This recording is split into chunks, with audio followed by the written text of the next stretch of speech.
The Fool's Journey. Chapter 3. The Magician. You seem bored.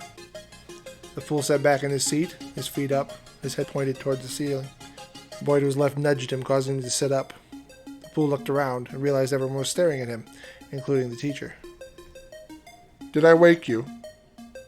I'm sorry, the fool said. I was distracted. By what? The magician said. Tell us what was going through your mind. The fool looked around, debating as to whether he should lie or tell the truth. Then he sighed and began to speak. Do you know the sword at the top of the hill between this town and the village beyond it?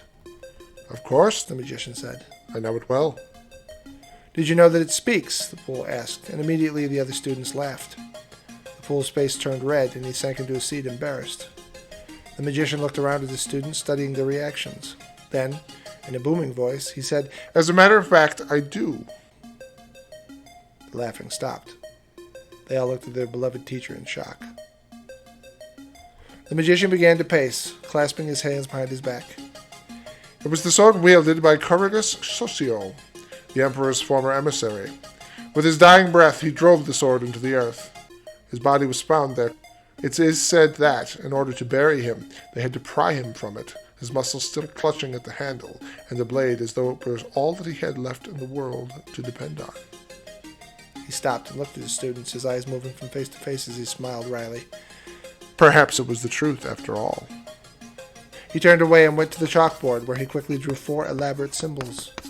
He pointed to the first in the upper left and looked back at his class. His eyes stopped on the fools. He turned about and began to pace in the opposite direction.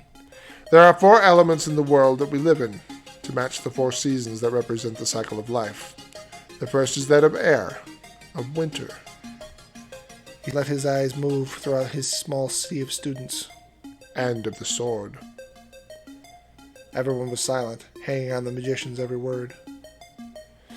Winter is the season of death. The sword is what brings it. More importantly, the idea of weapons. Used correctly, they defend against threats.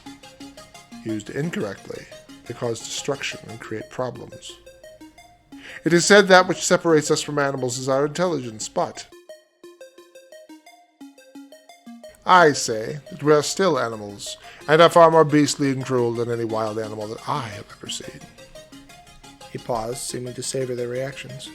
Then he turned back to the board and pointed to the symbol in the upper right.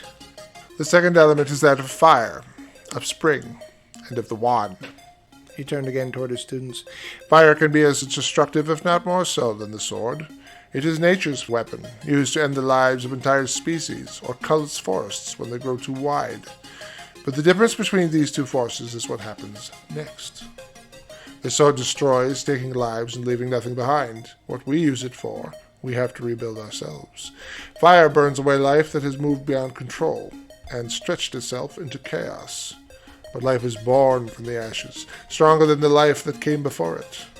Therefore the wand, our method of channeling and using the flame, represents energy, which is what all life is made from.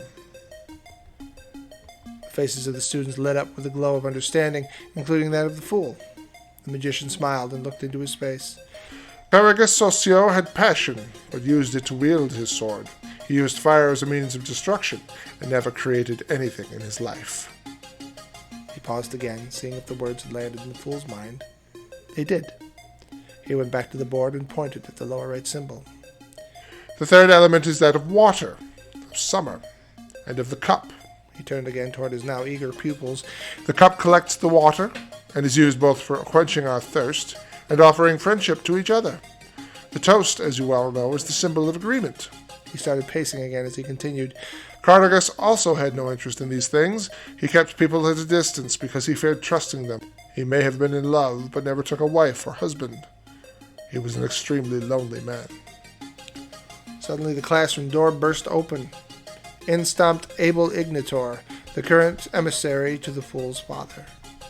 He looked at the magician and let a parchment unroll in overly dramatic fashion. I hereby decree that your services regarding Luz del Futuro, the Emperor's son, are no longer required. Your Majesty, he said, turning his attention on the fool. Please come with me. The students looked from Abel Ignitor to the fool, to the magician, uncertain of what was going to happen next. The fool looked from Abel's overly dramatic face to that of the magician, who smiled in a way that Luce did not understand. The choice is yours, He said. Luce again looked at the new emissary's face and suddenly understood. Abel was also a man with the sword. "Thank you," Luce said, letting his confidence stretch his voice, "but that won't be necessary, sir. I would like to continue my education here." But your majesty, "If my father has a problem with that, he may communicate with me directly. Thank you for letting him know of my wishes. You may go." The emissary looked from the fool to the magician and back, frowned, bowed to Luce abruptly, and then turned and left the room, slamming the door behind him. The students went quiet. The magician went back to the board. The final element He said, pointing at the symbol on the lower left. is that of earth, of autumn, and of the pentacle. He turned again toward his students. The coin is last in the chain of elements because it is only with wisdom and experience that one can use the coin wisely. When obtained at a young age, those that do not understand its value abuse it. And like all the other elements, everything that is used incorrectly causes either destruction or problems. Greed is the disease we must all protect ourselves from, because we are all susceptible to it. He looked at the fool, and his expression changed from levity to seriousness.